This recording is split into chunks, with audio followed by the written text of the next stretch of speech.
మన చుట్టూ మన వాళ్ళు ఎంతోమంది ఉంటారు. అమ్మ, నాన్న, తమ్ముడు, చెల్లి, అన్న, అక్క, ఇలా రకరకాల బంధాలు ఉంటాయి. కానీ ఆ బంధాల విలువ వాళ్ళతో ఉన్నప్పుడు మనకు తెలియదు. వాళ్ళు వెళ్ళిపోయాకే ఆ విలువ తెలుస్తుంది. కానీ అప్పుడు వాళ్ళు మళ్ళీ మనకు కనబడరు, తిరిగి రారు. అందుకే వాళ్ళు ఉన్నప్పుడే వాళ్ళతో ప్రేమగా ఉండాలి, ఆ బంధాలను నిలుపుకోవాలి అని తెలియజేసేదే ఒక చిన్న కథ.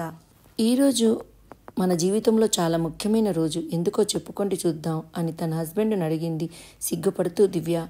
ఎందుకో అంత ముఖ్యమైన రోజు? ఈరోజు ఏమి మన పెళ్లి రోజు కాదు. మరి ఏంటి, ఏమైనా సాధించావా ఏంటి అన్నాడు నవ్వుతూ హస్బెండ్ ఆనంద్. మీకు అన్నీ సరదాలే, కానీ చెప్పేది వినండి. ఇంకా మన ఇంట్లో కూడా చిన్నపిల్లల కేరింతలు మొదలవుతున్నాయి అని చెప్పింది దివ్య. నువ్వు ఏమీ పనులు చేయొద్దు, బరువులు ఎత్తొద్దు. ఈ టైంలో నువ్వు చాలా జాగ్రత్తగా ఉండాలి. ఎలాంటి ఆలోచనలు చేయొద్దు, హ్యాపీగా ఉండాలి, మంచి ఆహారం తినాలి. ఇంకా చెప్తూనే పోతున్నాడు ఆనంద్. దివ్యకు చాలా ఆనందంగా ఉంది. దానితో పాటు భయం కూడా మొదలైంది. నెలలు గడుస్తున్న కొలది బిడ్డ మీద చాలా ప్రేమ, ఎప్పుడెప్పుడు చూస్తానా అన్న తపన ఇద్దరిలోనూ పెరిగింది. లోపల తన్నుతున్నప్పుడు ఎప్పుడు బయటకు వచ్చి నాతో ఆడుకుంటుందా అన్న ఆలోచనలతో రోజులు గడుస్తున్నాయి ఇద్దరికి. డాక్టర్ వచ్చి మీకు ఆడబిడ్డ పుట్టింది అనగానే ఇద్దరు చాలా ఆనందపడి పాపను ముద్దాడి గుండెకు హత్తుకున్నారు. పాపను కంటికి రెప్పలా చూసుకుంటూ వాళ్ళిద్దరూ వాళ్ళ జీవితాలను మరిచి పాపలోనే వాళ్ళ ఆనందం మరియు జీవితాన్ని చూసుకుంటున్నారు. పాపకు వాళ్ళు స్వేచ్ఛ అని పేరు పెట్టారు. తన జీవితంలో స్వేచ్ఛగా జీవించాలని, తాను అనుకున్నవన్నీ సాధించి తన కాళ్ళ మీద తాను నిలబడాలని ఆ పేరు పెట్టారు. స్వేచ్ఛ ఆనందం కోసం వాళ్ళ సరదాలను ప్రక్కకు పెట్టి తాము అడగకముందే అన్నీ సమకూర్చారు. స్వేచ్ఛ ఆనందం కోసం వాళ్ళ సరదాలన్నీ పక్కన పెట్టి ఆమె కోసం అన్నీ సమకూరుస్తూ ఉంటే అప్పుడు దివ్యకు తన చిన్ననాటి జ్ఞాపకాలు, వాళ్ళమ్మ జ్ఞాపకం వచ్చింది. వాళ్ళమ్మ కూడా తన కోసం ఇలాగే అన్నీ చేసింది, కానీ తాను ఎన్నడూ పట్టించుకోలేదు. అమ్మ అయితే ఎప్పుడు ఏమి అడిగినా కాదు అనదు. తన జీవితంలో అనుభవించలేని ఆనందం తన కూతురు అనుభవించాలని, నేను ఏమి అడిగినా ఎక్కడికి వెళ్ళాలి అన్న అమ్మ నాన్నను అడిగి ఒప్పించి తన ఖర్చులలో కొంచెం డబ్బులు తీసి ఇచ్చేది. ఇంట్లో ఆ మిగతా డబ్బులతోనే సరుకులు కొని సమకూర్చుకునేది. మాకు లోటు లేకుండా అమ్మ నా మీద అంతులేని ప్రేమను చూపించింది. కానీ నేను అమ్మ ప్రేమని ఎన్నడూ అర్థం చేసుకోలేదు. ఎప్పుడు ఫోన్లో ఉండేదానిని, అమ్మతో సరిగా మాట్లాడేదాన్ని కాదు. అమ్మ నా కోసం ఏమైతే కలలు కనిందో దానికి విరుద్ధంగా ఉండడం మొదలుపెట్టాను. అమ్మ నాతో చాలాసార్లు అనేది, ఇలా వచ్చి నాతో మాట్లాడుతూ సాయం చేయొచ్చుగా అని. కానీ నేను ఎప్పుడు వెళ్ళేదాన్ని కాదు. నా చదువు పూర్తయింది, నాన్న ఇక్కడే ఏమైనా ఉద్యోగం చూసుకో అని చెప్పారు. కానీ నాకు బయటకు వెళ్ళి మంచి ఉద్యోగం చేయాలి అన్న కోరిక. అమ్మ మాత్రం ఎప్పుడూ నన్ను సపోర్ట్ చేస్తూనే ఉండేది. ఈ విషయంలో కూడా నాన్నను ఒప్పించి నన్ను బయటకు పంపింది. నేను లేకుండా ఉండలేదు, కానీ నా భవిష్యత్తు కోసం తను అన్నీ వదులుకుంది.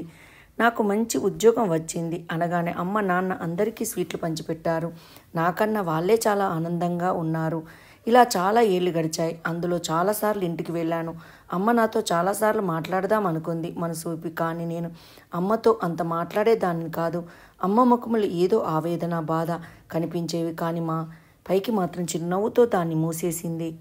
ఇంతలో ఒకరోజు నేను ఆఫీసులో ఉన్నప్పుడు ఇంటి నుంచి నాన్న ఫోన్ చేశాడు. అమ్మకు బాగలేదు, ఆసుపత్రికి తీసుకొని వచ్చామని చెప్పాడు. నువ్వు వెంటనే ఇక్కడికి రా అని చెప్పారు. నేను త్వరగా ఇంటికి బయలుదేరాను. నేను ఇంటికి చేరుకున్నాను. ఇంటి చుట్టూ జనం, నాలో భయం.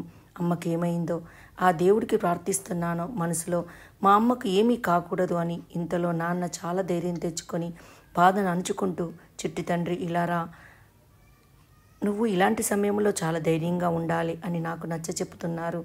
నేను అడిగిన, నాన్న అమ్మకి ఏమైంది, మీరెందుకు ఇలా నాతో మాట్లాడుతున్నారు? నాన్న నన్ను అలా ముందుకు తీసుకుని వెళ్ళారు. అక్కడ అమ్మ అలా పడుకొని ఉంది. అందరూ ఏడుస్తున్నారు. నాన్న అమ్మకు ఏమైంది అని అడిగా ఏడుస్తూ. అమ్మ మనకింకా లేదు అని నాన్న అక్కడే కుప్పకూలిపోయి ఏడుస్తున్నారు. నాకింకా ఏమి చెయ్యాలో అర్థం కాలేదు. అక్కడే అలా అమ్మను చూసుకుంటూ ఉండిపోయాను. అమ్మ నన్ను చిన్నప్పటి నుంచి ఎంత ప్రేమగా పెంచిందో ఆ జ్ఞాపకాలన్నీ ఒకదాని తర్వాత మరొకటి నా కళ్ళ ముందుకు వస్తున్నాయి. అమ్మ నాతో మాట్లాడాలనుకునే ప్రతిసారి నేను మాట్లాడకపోతే ఎంత బాధపడేదో, ఆ బాధ కూడా ఒక కారణమై ఉండవచ్చు. అమ్మకు గుండెపోటు రావడానికి. అమ్మ లేని లోటు ఎవరూ తీర్చలేని ఈ లోకంలో అమ్మ ప్రేమకు మించింది ఏమీ లేదు. అమ్మను పోగొట్టుకున్న నాకు నాన్నను జాగ్రత్తగా చూసుకోవాలనిపించింది. అందుకే నాన్నను నాతో తీసుకొని వచ్చాను. నాన్న నేను జీవితంలో సంతోషంగా ఉన్నాము, కానీ ఒకే ఒక్క లోటు, అమ్మ ఉంటే ఇంకా సంతోషంగా ఉండేవాళ్ళము కదా అని ప్రతి సంవత్సరం ఇంటికి వెళ్ళి అమ్మ జ్ఞాపకాలతో గడిపి ఆనందంగా తిరిగి వస్తున్నాము. కానీ అమ్మ లేని లోటు తీర్చలేనిది, అది ఎప్పటికీ తీరదు. దివ్యకు ఒక్కసారి అన్ని జ్ఞాపకం వచ్చి దుఃఖం ఆగలేదు. ఈరోజు తన కూతురు పుట్టాక తనకు అర్థమవుతుంది. తన కూతురు కొంచెం సేపు తనతో మాట్లాడుకుంటే తను తల్లడిల్లిపోతుంది. ఆ రోజు మా అమ్మ కూడా ఇలాగే నా కోసం ఎంత తపించిందో, నేను మాట్లాడకపోతే ఎంత బాధపడిందో.